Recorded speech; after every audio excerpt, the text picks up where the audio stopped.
Hi everyone. ఈరోజు case 3 చూద్దామండి. ఏంటంటే when the auxiliary equation has only a pair of conjugate complex roots. అంటే already మనం case 1 చూసామండి. అక్కడ ఏంటండి రియల్ అండ్ డిస్టెంట్ రూట్స్ ఉన్నప్పుడు మనం ఎలా రాయాలి చూసాము. అలాగే సెకండ్ కేసు వచ్చినప్పటికీ ఈక్వల్ రూట్స్ వచ్చినప్పుడు ఎలా రాయాలని చూసాము. ఒకసారి రీకాల్ చేసుకుందామండి.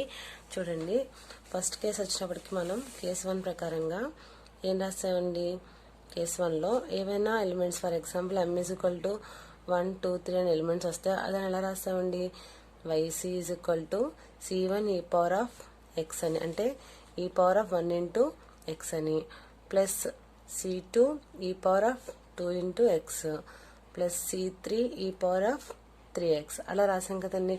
ఫర్ ఎగ్జాంపుల్ అనదర్ ఎగ్జాంపుల్ తీసుకుంటున్నానండి. e power of -2 plus 2 and 2 elements వస్తాయి కనుక రెండు డిఫరెంట్ ఎలిమెంట్స్ కదండి కేస్ 1 ప్రకారంగా.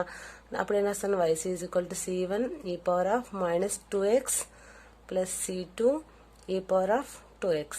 అంతే కదండి, కేస్ 1 ప్రకారంగా ఇది రాసాం. ఫర్ ఎగ్జాంపుల్ కేస్ 2 అయితే కనుక ఏంటంటే ఈక్వల్ రూట్స్ అని చెప్పాం కదా. అప్పుడు ఈక్వల్ రూట్స్ ఉంటే ఎలా ఉంటుందండి, m ఈజ్ ఈక్వల్ టు 2, 2 అట్లా వస్తాయి కదండి. అప్పుడు ఎలా రాస్తామండి దీన్ని, yc is equal to c1 plus c2 x. ఇలా 2 ఎలిమెంట్స్ ఒకేలా ఉంటాయి కనుక c1 plus c2x e power of 2x అని. For example m is equal to 2, 2, 2 అనే 3 ఎలిమెంట్స్ ఉంటాయి కనుక అప్పుడు రాస్తామండి yc is equal to c1 plus c2x plus c3x square ఈ పవర్ ఆఫ్ 2x. అక్కడ ఎలిమెంట్ ఎంత ఉంటే అది ఇక్కడ వేసుకుంటాను. ఫర్ ఎగ్జాంపుల్ 4 ఎలిమెంట్స్ ఉంటే c4 e power of c4 x power of cube అని. అలా ఎలిమెంట్స్ ఎన్ని వస్తే అలా మనం ఇక్కడ కాన్స్టెంట్ వాల్యూస్ అలా పెరుగుతూ దాని పక్కన ఎక్స్ వాల్యూస్ పెంచుకుంటూ వెళ్తామండి. సో ఇప్పుడు కేస్ 3కి వచ్చినప్పటికీ చూడండి ఎలా రాస్తామంటే ఇక్కడ డిఫరెంట్గా ఉన్న ఎలిమెంట్స్ అయితే కేస్ 1 ప్రకారంగా, కేస్ 2 ప్రకారంగా ఈక్వల్ రూట్స్ వచ్చినప్పుడు ఎలా రాస్తాము. ఇక్కడికి వచ్చినప్పటికీ యాక్సిలరీ ఈక్వేషన్ వచ్చినప్పటికీ ఏం రాస్తామంటే, సో కేస్ 3 చూడండి. కేస్ 3లో ఎలా ఉంటాయంటే, కేస్ 3లో ఎలిమెంట్స్ ప్లస్ ఆర్ మైనస్ ఐలో కానీ రూట్స్ వచ్చినప్పుడు ఎలా రాస్తాం అనేది దీంట్లో చూపిస్తామండి. So plus or minus i అని చెప్తున్నాను. అప్పుడు for example a plus or minus i b అనే ఎలిమెంట్ వస్తే కనుక ఎలా రాస్తామనేది చూడండి. yc is equal to c1 cos bx plus c2 sin bx. Okay, ముందోటి మర్చిపోయాను, ఈ పవర్ ఆఫ్ ఏఎక్స్ అని, సారీ. ఇక్కడ a plus or minus i b ఉంటే కనుక ఈ పవర్ ఆఫ్ ఏఎక్స్, దీని యొక్క ఎలిమెంట్ ముందు రాస్తాను ఈ పవర్ ఆఫ్ ఏఎక్స్. ఇక్కడ ప్లస్ ఆర్ మైనస్ ఐబి ఉంది కదండి, అప్పుడు ఏం రాస్తామంటే c1 cos bx plus c2 sin bx.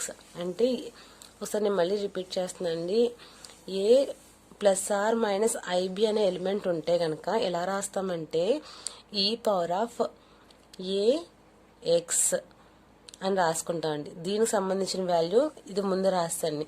ఇక్కడ మనకి ప్లస్ ఆర్ మైనస్ ఐబి ఉందండి, ఐబి దానికి రాస్తున్నామండి c1 కాస్, ఇక్కడ ఎలిమెంట్ ఎంత వస్తే వాల్యూ ఎంత వస్తే అంత వేస్తాం, c1 cos b x plus c2 sine b x అని రాస్తామండి. ఫర్ ఎగ్జాంపుల్ రూట్స్లో వస్తే కనుక, రూట్స్లో వస్తే ఎలా రాస్తామంటే రూట్స్లో element a plus or minus root b వస్తే కనుక అప్పుడు ఎలిమెంట్ ఏం రాస్తామంటే yc is equal to e power of a x అనేది. ఓకే, ఇది మామూలుగా జనరల్గా రాసేసే value. E power of a x అనేది బ్రాకెట్ పెట్టేశాక c1 cos h root b x, c1 cos h root b x plus c2 sine h root b x. ఓకేనండి, i ఇక్కడ లేదండి, ఓన్లీ రూట్స్లో వచ్చినప్పుడు a plus or minus root అని వస్తే కనుక అప్పుడు రాయాల్సింది ఈ power of a x c1 cos h root b x c2 sine h root b x. For example అలాగే ఇక్కడ ప్లస్ ఆర్ మైనస్ ఐబి, ఇక్కడ రూట్స్ ఇక్కడ ఐ అని వస్తే కనుక జనరల్గా c1 cos b x plus c2 sine b x. మనకి రూట్ వచ్చినప్పుడు మాత్రం ఏం రాస్తాం, ఇక్కడ హెచ్ అని రాస్తాం, అది మర్చిపోకండి. ఓకే అండి, దీని మీద ఒక 3 ప్రాబ్లమ్స్ చేస్తే మీకు ఐడియా వచ్చేస్తుంది.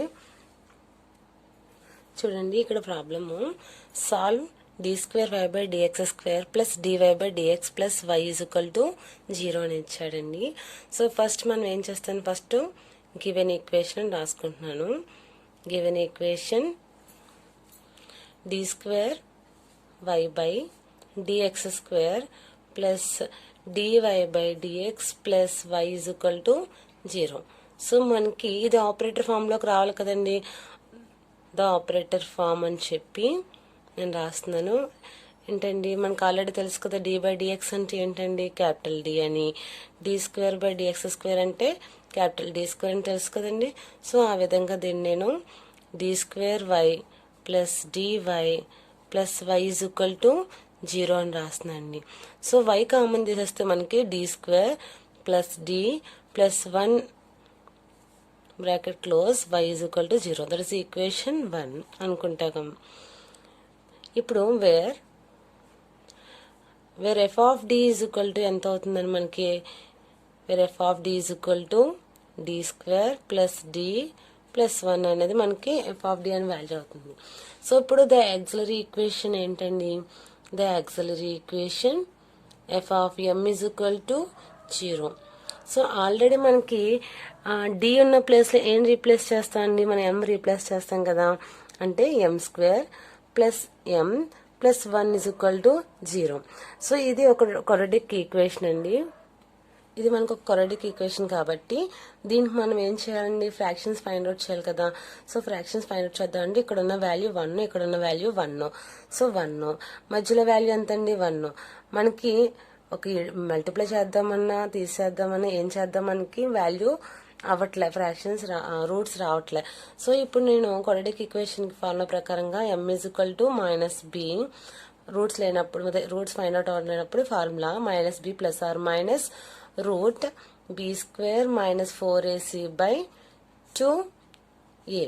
సో ఈ ఫార్ములాలు యూజ్ చేస్తూ ఇది a వాల్యూ, ఇది b వాల్యూ, ఇది c వాల్యూ అయితే కనుక, సో మైనస్ b వాల్యూ ఇక్కడ 1 అండి, ఇక్కడ సింబల్ వచ్చి -1 plus or minus root b value 1 అంటే 1² × 1 -4 into a value 1, c value కూడా 1 by 2 into a value 1, that is equal to -1 plus or minus root of 1 - 4/2, that is equal to -1 plus or minus root -3/2. So already మనకి -1 plus or minus దీన్ని ఎలా రాస్తున్నానంటే √3 × -1 కింద రాశానండి. పై value 3 × -1 కింద రాశాను. అంటే యాక్చువల్గా మనకి ఎందుకు రాశానంటే i² = -1 అని తెలుసు కదండి. సో i² = -1 అని తెలుసు కాబట్టి ఇప్పుడు నేను ఏం రాస్తున్నాను అంటే -1 ప్లస్ ఆర్ మైనస్ √3 ఇంటూ, ఇప్పుడు నేను -1 అంటే ఏం రాసుకోవచ్చండి, i² కదండి, by 2, that is equal to -1 plus or minus √3i అని నేను రాసేసుకుంటున్నానండి బై 2. ఎందుకంటే √3 ఇంటూ √i² అని రాసుకుంటే మనకి √3 ఇంకా అట్లాగే ఉండిపోతుంది. ఇక్కడ √2 స్క్వేర్ క్యాన్సిల్ మనకి మిగిలేదు ఏంటండి i, అంటే సో √3i అయినా వస్తుంది కదండి. మనకి ఏం వచ్చిందని వాల్యూ ఇప్పుడు -1/2 ప్లస్ ఆర్ మైనస్ √3i వచ్చిన వాల్యూ ఏంటంటే మనకి -1/2 plus or minus √3i. So మనకి ఫార్ములా ఏం తెలుసండి, a plus or minus IB అంటే కనుక అదే కదండి ఫార్ములా చెప్పాను. a plus or minus IB ఉంటే కనుక మనం YC ఫార్ములా ఎలా రాస్తామని చెప్పండి, e పవర్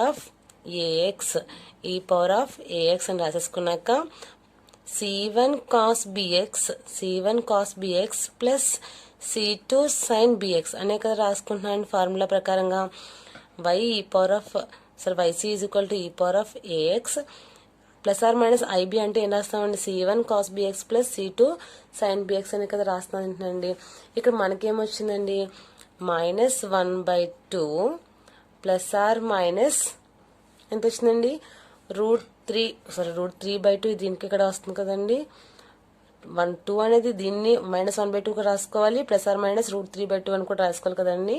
+/√3/2 i అని వచ్చిందండి. అంటే ఇది ఏ వాల్యూ అవుతుందండి, ఇది బి వాల్యూ అవుతుంది. ఏ +/- IB ప్రకారంగా కదా ఉందండి. ఇది ఏ వాల్యూ, ఇది బి వాల్యూ అయితే కనుక ఇప్పుడు ఈ ఫార్ములా యూజ్ చేస్తే YC = ఎంత అవుతుందండి, e⁻, ఎంతండి మనకి ఏ ప్లస్లో ఏముందండి 1/2 -1/2 -1/2 x అని రాసేసి బ్రాకెట్ స్టార్ట్. ఇప్పుడు బి ప్లస్లో ఎంత ఉందండి, √3/2 అనేది అదొకటి రాస్తాం. C1 cos √3/2x, C1 cos B ప్లస్లో √3/2x plus C2 sin B ప్లస్లో మళ్ళీ √3/2x. ఓకేనండి, ఇప్పుడు అర్థమైందండి. ఏ ప్లస్లో -1/2 వచ్చింది, +/- బి ప్లస్లో √3/2 వచ్చింది. ఈ ఫార్ములా యూజ్ చేసి ఇది చేసామన్నమాట అండి. సో ఆల్రెడీ మనం ముందు చూసిన ప్రకారంగా ఏ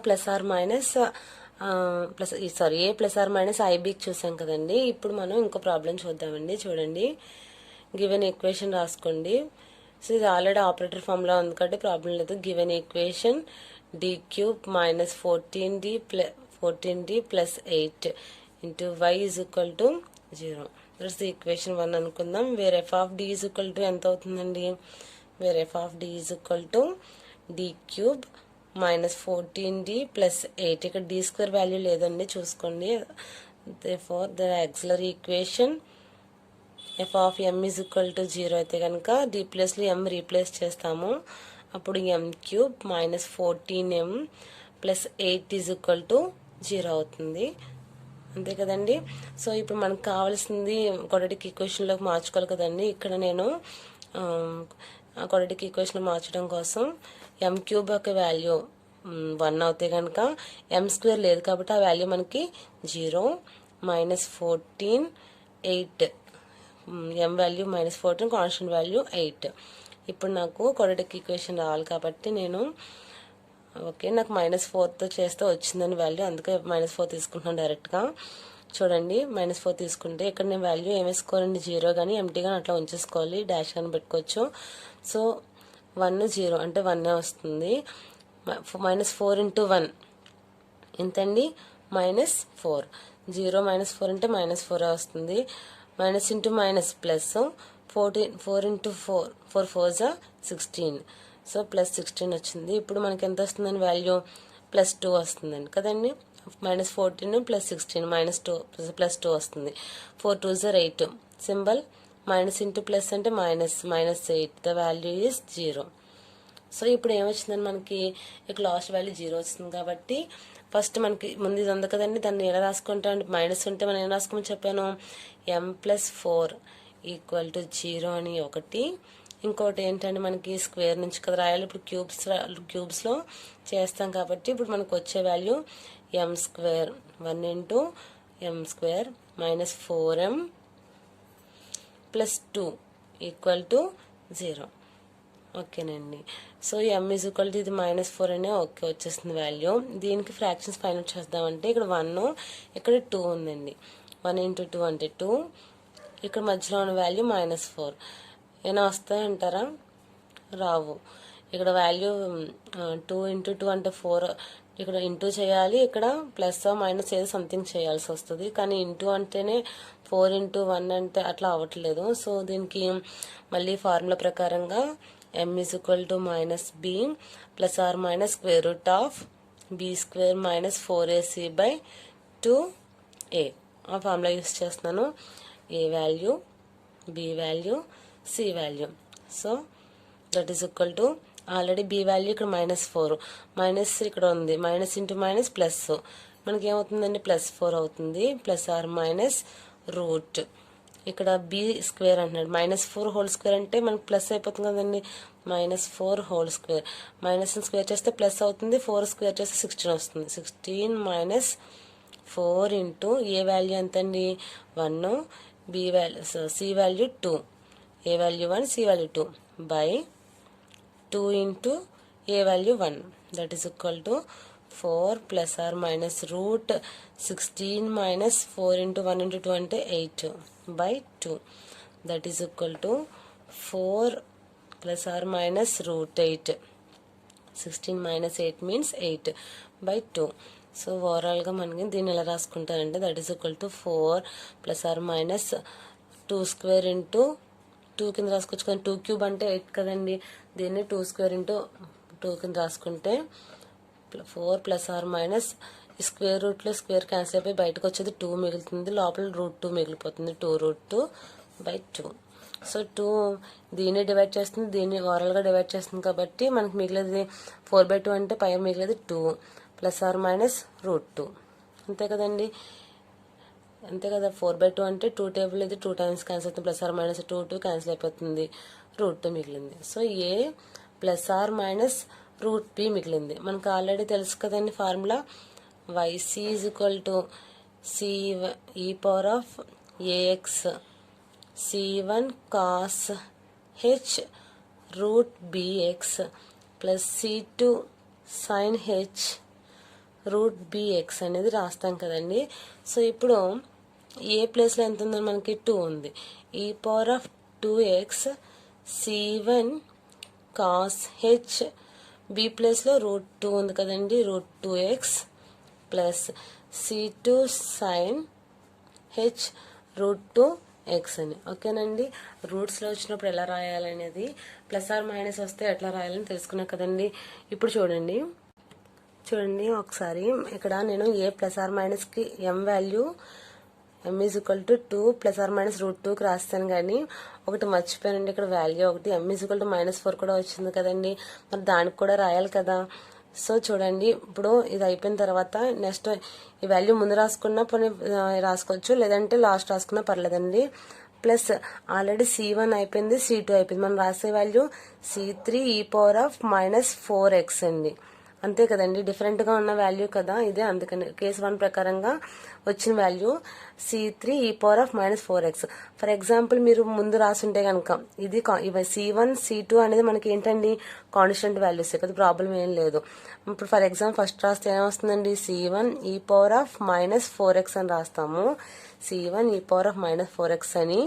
తర్వాత ఏం రాస్తాను, ప్లస్ అని పెడతాము, ప్లస్ అని పెట్టాక ఈ పవర్ ఆఫ్ దీన్ని రాస్తే కనుక ఈ పవర్ ఆఫ్ 2x అని రాసి c2 cos h root 2x plus c3 sin h root 2x, అంతేనండి. ఓకేనండి, ఏం ప్రాబ్లం లేదు. c1 c2 c3 అనేది మనకి కాన్స్టెంట్ వాల్యూస్ అండి, దాన్ని మనం డినోట్ చేసుకుంటాం బట్టి ఉంటుంది, ప్రాబ్లం ఏం లేదు. ఈ వాల్యూ ముందు వచ్చిందని చెప్పేసి ముందే రాయాలని ఏం లేదు, కానీ వాల్యూ మర్చిపోయాను ఇందాక నేను, మీరు మాత్రం మర్చిపోకండి, వాల్యూస్ చూసుకోవాలి, నేను బై మిస్టేక్ మర్చిపోయాను. చూడండి, అంటే c1 c2 c3 అంటే ఇక్కడ c1 c2 c3 యాక్చువల్గా మనకి ఎన్ని వస్తాయో వాల్యూస్ చెప్పేయచ్చు. ఎలా చెప్పచ్చు అంటే ఇక్కడ ఇచ్చే వాల్యూని బట్టి d క్యూబ్ అయితే కనుక ఎన్ని వాల్యూస్ వస్తాయండి, 3 వాల్యూస్ వస్తాయి. కానీ ఫర్ ఎగ్జాంపుల్ ఇక్కడ ఆల్రెడీ d స్క్వేర్ చేశాను, అంటే ఎన్ని వాల్యూస్ రావాలంటే 2 వాల్యూస్ రావాలి. అంటే చూడండి 2 వాల్యూస్ అంటే c1 c2, c1 సంబంధించిన ఒకటి c2 సంబంధించిన ఒకటి, అలా ఎన్ని వాల్యూస్ వస్తాయనేది మనం ఇచ్చిన ఈక్వేషన్ బట్టి దాన్ని చెప్పేయచ్చు. ఇప్పుడు చూడండి, అసలు మామూలుగా వాల్యూస్ ఒకేలాంటి వాల్యూస్ వస్తే కనుక అప్పుడు ఎలా రాస్తామంటే మామూలుగా ఈక్వేషన్స్ రాయకుండా రూట్స్ వస్తే ఎలా రాయచ్చు, సేమ్ రూట్స్ వస్తే కనుక m is equal to 2i, 2i, రెండు 2iలు -2i అని వస్తే కనుక ఎట్లా రాస్తాము అనేది చూపిస్తుంది. అంటే ప్లస్ ఆర్ -2i అని ఒకసారి, ప్లస్ ఆర్ -2i అని వస్తే కనుక రెండు +2iలు రెండు -2iలు వచ్చినాయి కదండి. సో అప్పుడు మనకి సేమ్ వాల్యూస్ వచ్చినప్పుడు మనం ఎలా రాస్తామండి, మనకు ఆల్రెడీ ఫర్ ఎగ్జాంపుల్ 2 అని వస్తుంటే మనం ఎట్లా రాస్తున్నాము, c1 + c2x ఈ పవర్ ఆఫ్ 2x అని రాస్తున్నాం కదండి. సో ఇక్కడికి వచ్చినప్పుడు కొంచెం మార్పు ఏంటంటే సేమ్ ఇంచుమించు అలాగే రాస్తాము. ఇది ఎలా రాస్తాం చూడండి, ఇక్కడికి వచ్చినప్పుడు ఎలా రాస్తామంటే ఇక్కడ ఓన్లీ రెండు ఒకేలాంటి వాల్యూస్ వచ్చినాయి కాబట్టి c1 + c2x ఈ పవర్ ఆఫ్ 2x అనేది ఇక్కడ రాస్తాం. కానీ ఇక్కడ ఐలో వచ్చినప్పుడు ఎట్లా రాస్తామంటే రెండు +2iలు ముందు రాసుకున్నాము, రెండు -2iలు ముందు రాసుకున్నాం అనుకుందాం. సో ఎలా రాస్తామంటే c1, ఇప్పుడు రెండింటికి రాస్తున్నాను, c1 + c2x అనేది రెండింటికి సంబంధించింది రాస్తానండి. c1 + c2x అని రాసేసాక మనకి +2iలు వచ్చినప్పుడు కాస్ 2x అని రాసుకుంటున్నాను. కాస్ 2x ప్లస్ ఐలో అయినప్పుడు కాస్ 2x అని రాస్తాను. ఇప్పుడు మళ్ళీ రాస్తున్నాను, ఇప్పుడు దీనికి రాస్తున్నానండి. C3 ప్లస్ C4x, ఇది కూడా రెండు వాల్యూసే కదండి. C3 ప్లస్ C4x మైనస్లో వచ్చినప్పుడు సైన్ 2x అని రాసుకోండి. అక్కడ 2 ఉంది కాబట్టి 2 అని రాస్తాను. ఫర్ ఎగ్జాంపుల్ 3 ఉంటే C1 plus C2x cos 3x అని రాస్తాము. ఇక్కడ 3లు ఉంటే కనుక మళ్ళీ ఓకే అలా C3 plus C4x sign 3x అని రాస్తాం. ఫర్ ఎగ్జాంపుల్ ఇంకో వాల్యూస్ తీసుకుందాము. m is equal to 1, 1, plus 2i 2 minus 2i minus i అని తీసుకుంటే కనుక ఇప్పుడు నేను ఇది ఎలా రాస్తానండి? Same yc is equal to C1 plus C2x అని రాసేసుకుని ఈ సెట్కి సేమ్ కేస్ 2 ప్రకారంగా e పవర్ ఆఫ్ x అని రాసుకుంటాను. ఓన్లీ i లేవు కాబట్టి మనము C1 plus C2x e power of x అని రాసుకున్నాము. ప్లస్ పెట్టేసి C1 అయిపోయింది, ఇప్పుడు C2 అయిపోయింది. నెక్స్ట్ వచ్చేది ఏంటంటే మనకి C3 ప్లస్ C4x, ఇప్పుడు ప్లస్ ఐలు అంటున్నాం కాబట్టి అప్పుడు ఏం రాస్తామండి? కాస్ x అని రాస్తాము. ఇక్కడ మైనస్ వచ్చినప్పటికి ఇప్పుడు C4 అయిపోయింది. ఇప్పుడు C5 plus C6x sine x. ఎందుకు ఎక్స్ఎల్ రాస్తాము? ఇక్కడ వాల్యూస్ 1 కాబట్టి. అదే 2 అయితే 2 అని రాస్తాము, 3 అయితే 3 అని రాస్తాము, 4 అయితే 4 అని రాస్తాము. సో వాల్యూస్ని బట్టి మనము అక్కడ మెన్షన్ చేయొచ్చండి. ఓకేనా అండి?